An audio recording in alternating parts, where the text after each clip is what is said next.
അൽഹംദുലില്ലാഹി റബ്ബിൽ ആലമീൻ വസ്സലാത്തു വസ്സലാമു അലാ സയ്യിദിനാ മുഹമ്മദിൻ വഅലാ ആലിഹി വസഹ്ബിഹി അജ്മഈൻ അമ്മാ ബഅദ്. ഏറെ ബഹുമാന്യനായ നമ്മുടെ മുഖ്യാതിഥിയായി എത്തിയിട്ടുള്ള കോൺഗ്രസിൻ്റെ വക്താവ് കൂടിയായിട്ടുള്ള ശ്രീ സന്ദീപ് വാര്യർ, നമ്മെ സ്വാഗതം ചെയ്ത നമ്മുടെ ജനറൽ സെക്രട്ടറി, നമ്മുടെ മലപ്പുറം MLA പി ഉബൈദുള്ള സാഹിബ്, ഇന്നിവിടെ നമ്മൾ ആദരിച്ച APJ Abdul Kalam national award ജേതാവ് നെച്ചിക്കാട്ടിൽ മുഹമ്മദ് കുട്ടി ഹാജി, മറ്റവിടെ സരിതരായിട്ടുള്ള നൗഷാദ് മണ്ണിശ്ശേരി, അസ്ലു, MSF ദേശീയ പ്രസിഡന്റ് അഹമ്മദ് സാജു, മലപ്പുറം നഗരസഭ ചെയർമാൻ മുജീബ് കാടേരി, മറ്റവിടെ സന്നിധരായിട്ടുള്ള നിരവധി നേതാക്കൾ ഇവിടെയുണ്ട്. നമ്മുടെ CSന്റെ ഭാരവാഹികൾ, മജീദ്, എല്ലാവരെയും ഞാൻ അഭിവാദ്യം ചെയ്യുകയാണ്. കുന്നറ യൂസുഫ് സാഹിബ്, അദ്ദേഹം വേദിയിൽ ബാക്കിലാണ് പോയിരിക്കുന്നത്. ഏതായാലും ഏറെ സന്തോഷമുണ്ട്. 3 വർഷമായി വളരെ വിജയകരമായി മുന്നോട്ട് കൊണ്ടുപോവാൻ ഇതിൻ്റെ ഒരു ഭരണസമിതി എന്ന നിലക്ക് ഞങ്ങൾക്ക് സാധിച്ചു എന്നുള്ളത് ജീവിതത്തിലെ ഏറ്റവും വലിയ ഒരു ഭാഗ്യവും ചാരിതാർത്ഥ്യവുമാണ്. സൈനാത്ത ഞങ്ങളെ ഈയൊരു ആവശ്യവുമായി ബന്ധപ്പെട്ടപ്പോൾ സത്യത്തിൽ ഞങ്ങൾ അതിൽ നിന്ന് ഓടിപ്പോവുകയായിരുന്നു. കാരണം നമുക്കറിയാം, ഒരു ഡയാലിസിസ് സെൻറ്റർ നടത്തുക എന്നുള്ളത് ചെറിയ നിസ്സാര കാര്യമല്ല, വലിയ ബാധ്യത ഏറി വരുന്നൊരു കാര്യമാണ്. അതുകൊണ്ട് ഇങ്ങനെ ഒരു സ്ഥലം അവർ ഞങ്ങളെ ഏൽപ്പിക്കുമ്പോൾ ഞങ്ങളെ സംബന്ധിച്ചിടത്തോളം വലിയൊരു ആശങ്കയുണ്ടായിരുന്നു. പക്ഷേ അവരുടെ ആത്മാർത്ഥത, നെത്തോബിൽ സാഹിബ് സ്വാഗതപ്രസംഗത്തെ സൂചിപ്പിച്ചതുപോലെ തൻ്റെ സഹോദരന് വന്ന ഒരു ഗതി ആർക്കും വരരുത് എന്ന് ആത്മാർത്ഥമായി ആഗ്രഹിച്ചുകൊണ്ട് കോടിക്കണക്കിന് രൂപയുടെ ഒരു വസ്തു, 1 ഏക്കർ 30 സെൻറ്റ് സ്ഥലം എന്ന് പറയുമ്പോൾ മലപ്പുറത്തെ മുനിസിപ്പാലിറ്റിയിൽ കണ്ണായ സ്ഥലം ഈ ഒരു ആവശ്യത്തിന് വേണ്ടി വിട്ടു നൽകി എന്നുള്ളത് അവരെ സംബന്ധിച്ചിടത്തോളം അവരുടെ മനസ്സിൻ്റെ വിശാലതയാണ്. അള്ളാഹു അവർക്ക് മഗ്ഫിറത്തും റഹ്മത്തും പ്രദാനം ചെയ്യുമാറാവട്ടെ എന്ന് ഈ ഒരു അവസരത്തിൽ പ്രാർത്ഥിക്കുകയാണ്. അവരിവിടെ രോഗിയായി കിടക്കുമ്പോഴും ഈ രോഗികളുടെ അടുത്ത് വന്ന് ഇവിടുത്തെ സംഗതികൾ നോക്കിക്കണ്ട് അതിൽ സന്തോഷം കൊള്ളുകയായിരുന്നു. ഞങ്ങൾ ആദ്യമായി അവരാവശ്യപ്പെട്ടത്, എനിക്കതിൽ റൂം വേണം. ഞങ്ങൾ റൂമുണ്ടാക്കി കൊടുക്കും. അവിടെ വരും, രാവിലെ വരും, വൈകുന്നേരം പോകും. അവിടെ വന്ന രോഗികളുമായി സംസാരിക്കുക, എപ്പോഴും പ്രാർത്ഥനകളാണ്. അപ്പം അങ്ങനെയുള്ളൊരു വലിയ മനസ്സിൻ്റെ ഉടമ നമ്മളെ അത്ഭുതപ്പെടുത്തിക്കൊണ്ടാണ് സൈനാത്ത നമുക്കൊരു വിസ്മയം ഇവിടെ സൃഷ്ടിച്ചുകൊണ്ട് അതിൻ്റെ ഭാഗമായി പ്രവർത്തിക്കാൻ നമുക്ക് സാധിക്കുകയും അത് വളരെയധികം വിജയകരമായി നമുക്ക് നല്ലൊരു ഡയാലിസിസ് യൂണിറ്റ് ഉണ്ടാക്കാനും ഒരുപാട് രോഗികൾക്ക് ആശ്വാസം പകരാനും നമുക്ക് സാധിച്ചു എന്നുള്ളതാണ്.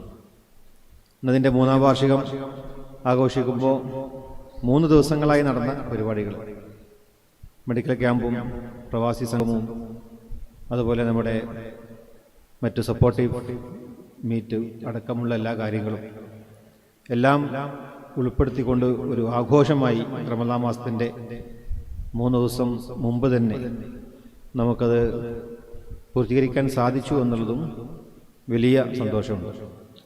ഇതിന് 24 മണിക്കൂറും ഒരു ഇൻസ്ട്രുമെൻ്റലായി, ഒരു എണ്ണയിട്ട യന്ത്രം പോലെ ബഹുമാനപ്പെട്ട കുന്നറ യൂസുഫ് സാഹിബ് അദ്ദേഹത്തിൻ്റെ നേതൃത്വത്തിലുള്ള ഒരു വലിയ മിഷനറി ഇവിടെ പ്രവർത്തിക്കുന്നത് കൊണ്ടാണ് എനിക്ക് ഉബൈദുൽ സാഹിബൊക്കെ ചിലപ്പോൾ മുഴുവനായും അതിൽ ഇൻവോൾവ് ചെയ്യാൻ പറ്റിയില്ലെങ്കിലും നമുക്കൊരു സമാധാനമുണ്ട്, അത് നല്ല രീതിയിൽ പോകും.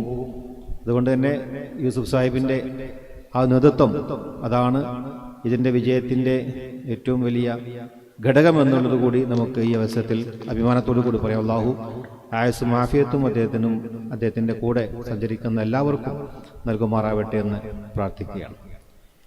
ഇവിടെ മറ്റൊരു സന്തോഷം, നമ്മളൊരു അതിഥിയെ കിട്ടണമെന്ന് സംഘാടകർ പ്രത്യേകിച്ച് യൂസുഫും ഉബൈദുള്ള സാഹിബൊക്കെ ആവശ്യപ്പെട്ടുകൊണ്ടേയിരിക്കുകയായിരുന്നു. അപ്പോഴാണ് നമ്മൾ ഒരുപക്ഷെ ഇന്ന് കേരളം എല്ലാവരും ആഗ്രഹിക്കുന്നൊരു അതിഥി അദ്ദേഹം തന്നെ നമ്മളിലേക്ക് എത്തിപ്പെട്ടു എന്നുള്ളതാണ്. അതേ യാദൃശികമായി ഞാൻ എന്നെ ഒരു നോമ്പുതുറ 9-ാം തീയതി അദ്ദേഹത്തിൻ്റെ നാട്ടിൽ ഒരു മതസൗഹാർദ്ദ ചടങ്ങ് നടത്തി നോമ്പുതുറക്ക് വേണ്ടി ക്ഷണിക്കാൻ വിളിച്ചായിരുന്നു. അപ്പോൾ ഞാൻ അദ്ദേഹത്തിന് പണി കൊടുത്തു, 28-ാം തീയതി ഒഴിവുണ്ടെങ്കിൽ ഇങ്ങോട്ട് വരണം എന്ന് പറഞ്ഞപ്പോൾ അത് അദ്ദേഹം സമ്മതിക്കുകയും യാതൊരു ഫോളോ അപ്പ് ഇല്ലാതെ അദ്ദേഹം ഇവിടെ എത്തിച്ചേർന്നു. സാജുവൊക്കെ ആയി കോർഡിനേറ്റ് ചെയ്ത് ഇവിടെ എത്തി. അദ്ദേഹത്തിനുള്ള നന്ദി CH സെൻ്ററിന് വേണ്ടി ഞാനിവിടെ അറിയിക്കുകയാണ്. അദ്ദേഹത്തിന് എന്തുകൊണ്ട് ഈ സ്വീകാര്യത കിട്ടി എന്നുള്ളത്, ഒരു വർഗീയ താവളത്തിൽ നിന്നും ഒരു മതേതര മുറ്റത്തേക്ക് വന്നപ്പോൾ എത്ര കയ്യോടി കൂടിയാണ് കേരളം അത് സ്വീകരിച്ചത്. കേരളത്തിൻ്റെ മനസ്സ് മതേതര മനസ്സാണ്. വർഗീയ ഫാസിസ്റ്റ് ശക്തികൾക്ക് അവരെത്രത്തോളം പരാജയപ്പെട്ടിരിക്കുന്നു, അല്ലെങ്കിൽ കേരളീയ മനസ്സ് അത്തരം മേഖലകളിൽ എത്രത്തോളം വൃണങ്ങളാണ് ഉണ്ടാക്കിക്കൊണ്ടിരിക്കുന്നതിൻ്റെ തെളിവാണ് ഒരു വ്യക്തി ആ താവളത്തിൽ നിന്ന് പുറത്തു വന്നപ്പോൾ ആളുകൾ സ്വീകരിച്ചു എന്നുള്ളത് സന്തോഷം കൊണ്ടാണ്. കാരണം പ്രതീക്ഷയാണ്. കാരണം BJP പോലുള്ള ഒരു പാർട്ടി കേരളത്തിൽ ഇടം നേടാൻ തുടങ്ങിയിരിക്കുന്ന ഒരു സാഹചര്യത്തിൽ അതിൻ്റെ മുള്ള് തന്നെ നുള്ളി പിഴുതെറിയാൻ നമുക്ക് സാധിക്കുന്ന ഓരോ അവസരങ്ങളും ഓരോ ജനാധിപത്യ വിശ്വാസിയെ സംബന്ധിച്ചിടത്തോളം ഏറ്റവും വലിയ സന്തോഷം നിറഞ്ഞ നിമിഷങ്ങളാണ്. അപ്പോൾ അദ്ദേഹത്തിൻ്റെ വരവ് നമ്മെ സംബന്ധിച്ചിടത്തോളം ഒരു മതേതര കേരളത്തിനും മതേതര ഇന്ത്യക്കും ശക്തി പകർന്നിട്ടുണ്ട്. അദ്ദേഹത്തിനെ ഒന്നുകൂടി ഞാൻ ഈ വേദിയിലേക്ക് ഞാൻ സ്വാഗതം ചെയ്യുകയാണ്. ഇവിടെ ഞാൻ കൂടുതൽ സംസാരിക്കേണ്ട ആവശ്യമില്ല. നമ്മൾ ചെയ്തു വരുന്ന ഓരോ നല്ല കാര്യങ്ങളും, ഇപ്പോൾ CH സെൻ്റർ ഇവിടെ നടത്തി വരുന്ന ഡയാലിസിസ് സെൻ്ററുകൾ, എത്രയോ സെൻ്ററുകൾ നമ്മുടെ ജില്ലയിൽ തന്നെയുണ്ട്. എത്ര ഡയാലിസിസ് സെൻ്റർ തുടങ്ങിയാലും അവിടെ ആളുകൾക്ക് ഒരു സ്ലോട്ട് കൊടുക്കാൻ നമ്മൾ എത്രയാണ് പാടുപെടുന്നത്. ഓരോ ദിവസം നമ്മളെയൊക്കെ ബന്ധപ്പെട്ട് ഒരു അഡ്മിഷൻ വേണമെന്ന് പറയുമ്പോൾ അത് കൊടുക്കാൻ കഴിയാത്ത ഒരു വലിയ സാഹചര്യം, അത് ഒരു വലിയ ഒരു സാമൂഹ്യ വിപത്തായി നമ്മൾ കണക്കാക്കേണ്ടതുണ്ട്. കാരണം ഒരു സാമൂഹ്യ പ്രശ്നമായി മാറുന്ന ഒന്നാണ് ഇത്തരം രോഗമെന്നുള്ളത്. നമ്മൾ തിരിച്ചറിയേണ്ട ഏറ്റവും ഗൗരവത്തിൽ തന്നെ നമ്മൾ ചർച്ച ചെയ്യേണ്ട വിഷയങ്ങളാണ്. അതാണ് ഇന്ന് നമ്മുടെ ജീവിതശൈലി രോഗങ്ങൾ. നമ്മൾ ഒരു ക്യാമ്പ് നടത്തുമ്പോൾ ആ ക്യാമ്പിൽ എത്രത്തോളം ആളുകളാണ് അതിൽ പങ്കെടുത്തൊരു 100 പേരുണ്ടെങ്കിൽ 5 പേരെങ്കിലും ഈ ഒരു ക്രിയാറ്റിൻ കൂടി ഡയാലിസിസിലേക്ക് വക്കത്തേക്ക് എത്തിക്കൊണ്ടിരിക്കുന്ന ആളുകൾ ധാരാളമായുണ്ട്. അതെന്തുകൊണ്ട് സംഭവിക്കുന്നു എന്നുള്ളത് നമ്മളൊക്കെ അറിയാവുന്നതുപോലെ നമ്മുടെ ഒരു ആത്മവിമർശനം എന്ന നിലക്ക് നമ്മൾ തന്നെ ചിന്തിച്ചു നോക്കേണ്ട ഒരു കാര്യമാണ്. അപ്പം അവിടെ ഒരു ഹെൽത്ത് ഡിസിപ്ലിൻ കൊടുക്കുക എന്നുള്ള ലക്ഷ്യം കൂടി നമുക്കുണ്ട്. അതാണ് മെഡിക്കൽ ക്യാമ്പൊക്കെ നടത്തി നമ്മളെപ്പോഴും പറയാറുള്ളത്, ഉബൈദ് സാഹിബ് നമ്മളൊക്കെ എപ്പോഴും പറയാറുള്ളത്, ഇത് ഒരു ഡയാലിസിസ് കേന്ദ്രം മാത്രമല്ല, എങ്ങനെ ഡയാലിസിസ് ഇല്ലാതാക്കും എന്നുകൂടി ശ്രമിക്കുന്ന ഒരു സെൻ്ററായിക്കൊണ്ടാണ് മലപ്പുറത്തെ CH സെൻ്ററിനെ നമ്മൾ കാണുന്നത്. ഈ ഒരു അവസ്ഥയിൽ നമുക്ക് ഒന്നുകൂടി നമ്മൾ എഡ്യൂക്കേറ്റ് ചെയ്യേണ്ടതുണ്ട്. നമ്മൾ യുവാക്കളെ ചെറുപ്പത്തിൽ തന്നെ പ്രമേയ രോഗം വന്ന് ഇത്തരം കിഡ്നികളൊക്കെ ബാധിച്ചു കൊണ്ടിരിക്കുന്ന സാഹചര്യം ഇവിടെയുണ്ട്. അപ്പോൾ അതിൻ്റെ ഒരു അലേർട്ട് എന്ന നിലക്ക് നമുക്ക് ഈ ഒരു കേന്ദ്രം ആ ഒരു അവയർനെസ്സിന് കൂടി നമുക്ക് ഉപയോഗിക്കാൻ നമുക്ക് സാധിക്കണം. അതിനുകൂടി നിങ്ങളൊക്കെ നിങ്ങളുടെ പിന്തുണയുണ്ടാവണമെന്ന് ഈ ഒരു അവസരത്തിൽ അഭ്യർത്ഥിക്കുകയാണ്. നേരത്തെ സന്ദീപ് വാര്യർ പറഞ്ഞൊരു പ്രധാനപ്പെട്ട വിഷയം, നമ്മുടെ കേരളം ഇന്ന് ഞെട്ടലോടുകൂടി കണ്ട ഒരുപാട് സംഭവങ്ങൾ, വെഞ്ഞാറമൂട്ടിലെ സംഭവം മാത്രമല്ല, അത് എല്ലാവരെയും ഏറെ ഞെട്ടിച്ച സംഭവമാണ്. അതിന് മുന്നേ നടന്ന ഓരോ സംഭവങ്ങളും അതിന് ശേഷവും നടന്ന ഓരോ സംഭവങ്ങളും, അതൊക്കെ ഒരു സ്വന്തം വീട്ടിൽ സുരക്ഷിതത്തോടു കൂടി ഉറങ്ങാൻ പോലും കഴിയാത്ത രീതിയിൽ കേരളം മാറിക്കൊണ്ടിരിക്കുന്ന സാഹചര്യത്തിൽ ലഹരി എന്ന ഒരു വിഷം ഇന്ന് നമ്മളെയൊക്കെ കാർന്നു നിന്നുകൊണ്ടിരിക്കുകയാണ്. ക്യാൻസർ പോലെ കാർന്നു നിന്നുകൊണ്ടിരിക്കുന്ന ഒരു പദാർത്ഥമായി ഇന്ന് ലഹരി മാറിയിരിക്കുന്നു. അത് ഈസിലി അവൈലബിൾ ആണ് എന്നുള്ളതാണ് നമ്മയൊക്കെ അതിശയിപ്പിക്കുന്നത്. സ്കൂളുകളിൽ, സ്കൂൾ ക്യാമ്പസുകളിൽ അത്തരം കുട്ടികളെ അവർക്ക് അവൈലബിളാക്കി അത് കൺസ്യൂം ചെയ്യുമ്പോൾ അവരിലുണ്ടാവുന്ന മാറ്റങ്ങൾ അത് വലിയ സാമൂഹിക വിപത്തായി, സാമൂഹിക ദ്രോഹമായി അവരുടെ പക്കത്തുണ്ടാവുമ്പോൾ തീർച്ചയായും അത് നമ്മൾ വലിയ രീതിയിൽ ഒന്നിച്ചു നിന്നുകൊണ്ട് പോരാടേണ്ട ഒരു കേന്ദ്രമാണ്, ഒരു മേഖലയാണ്. ഇന്ന് ഞാൻ രാവിലെ ഒരു വീഡിയോ ഇട്ടിരുന്നു.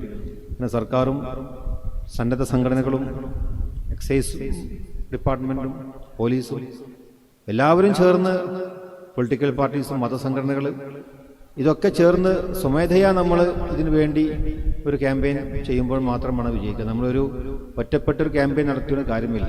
ഇതൊരു സാമൂഹ്യപരമായ വലിയ ധാർമ്മിക ഉത്തരവാദിത്തം എന്ന നിലയ്ക്ക് നമ്മൾ ഏറ്റെടുക്കേണ്ടതുണ്ട്.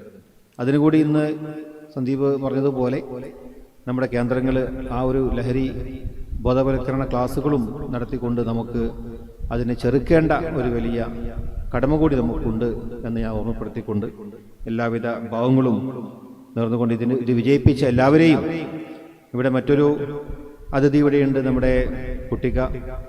ഇന്ന് അദ്ദേഹത്തിൻ്റെ ഒരു വീഡിയോ നമ്മൾ സ്കില്ലേജിൽ അദ്ദേഹം നടത്തിയ പ്രഭാഷണത്തിൻ്റെ വീഡിയോ, ഒരുപാട് വീഡിയോ അത് കാണുകയായിരുന്നു. അപ്പോൾ ഒരു ബിസിനസ് എന്നല്ല, ഒരു ലീഡർഷിപ്പിലേക്ക് നമ്മൾ എങ്ങനെ എത്താൻ സാധിക്കുമോ അതിലുള്ള കഠിനാധ്വാനം. അദ്ദേഹം ആദ്യമായി കണ്ടപ്പോൾ അദ്ദേഹം പറഞ്ഞൊരുപാട് കാര്യങ്ങൾ. അദ്ദേഹം ദമ്മാമിലേക്ക് പോയപ്പോൾ അവിടെ പോസ്റ്റ് ഓഫീസിൽ പോയി അവിടുന്ന് സ്റ്റാമ്പ് വാങ്ങി റൂമിലേക്ക് കൊണ്ടുവന്ന് ആ സ്റ്റാമ്പ് വിറ്റുകൊണ്ടാണ് അദ്ദേഹത്തിൻ്റെ എൻ്റർപ്രൈസ് തുടങ്ങിയത്. അപ്പം അങ്ങനെ ആശയങ്ങൾ, വ്യത്യസ്തമായ ആശയങ്ങൾ മനസ്സുദിക്കുകയും അത് ഇംപ്ലിമെൻറ്റ് ചെയ്യുകയും ചെയ്യുമ്പോൾ അതിലൂടെ ഉണ്ടാകുന്ന ഒരുപാട് വിജയങ്ങൾ, ആ വിജയങ്ങളാണ് ഇപ്പോൾ അജിഫാനെ സംബന്ധിച്ചിടത്തോളം. അജിഫാൻ ഇന്ന് ഇന്ത്യയിൽ ഉടനീളം എത്രയോ ഔട്ട്ലെറ്റുകൾ, 6.5 കോടി അല്ലേ സക്കാത്ത് കൊടുക്കുന്നത്, ഈ വർഷം 6.5 കോടി സക്കാത്ത് കൊടുക്കും. അപ്പോൾ ആ സക്കാത്ത് കൊടുക്കാൻ മാത്രം ആ ബിസിനസ് വളർത്താൻ അദ്ദേഹത്തിന് സാധിക്കുന്നു എന്നതാണ്. അപ്പം അദ്ദേഹം ഒരുപാട് ജീവകാരുണ്യ പുറത്ത് ഒരുപാട് വീടുകൾ നൽകിയ വീഡിയോസ് നമ്മൾ കണ്ടിട്ടുണ്ട്. അദ്ദേഹത്തിൻ്റെ നാട്ടിൽ രോഗികളായിട്ടുള്ള ആരും പ്രയാസപ്പെടാതെ അദ്ദേഹം സംരക്ഷിക്കുന്നു. അപ്പം അങ്ങനെ ഒരു സാമൂഹ്യ സേവനം തൻ്റെ ബിസിനസ് വെഞ്ചറിലൂടെ ചെയ്യുമ്പോൾ അതിനെ നമ്മൾ ആരാധിക്കേണ്ടതുണ്ട്, നമ്മൾ ആദരിക്കേണ്ടതുണ്ട്.